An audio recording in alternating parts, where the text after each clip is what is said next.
জীবনটা অনেকটা এই নদীর মতো, কখনো শান্ত আবার কখনো উত্তাল ঢেউয়ে ভরা। রহিম মিয়া প্রতিদিনের মতো আজও রিজিকের সন্ধানে বের হয়েছেন।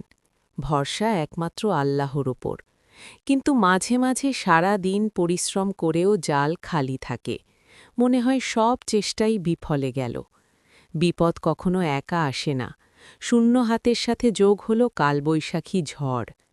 মানুষ যখন বিপদে পড়ে তখন শয়তান ধোঁকা দেয়।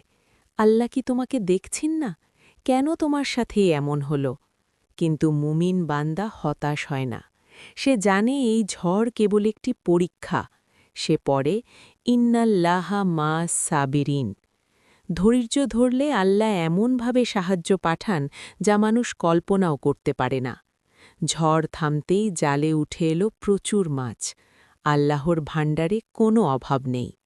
কিছুক্ষণ আগের সেই কান্না এখন হাসিতে রূপ নিল। তিনি বললেন, আলহামদুলিল্লাহ। আপনার খারাপ সময়টা চিরস্থায়ী নয়। ধৈর্য ধরুন, নিশ্চয়ই কষ্টের পরেই স্বস্তি আছে।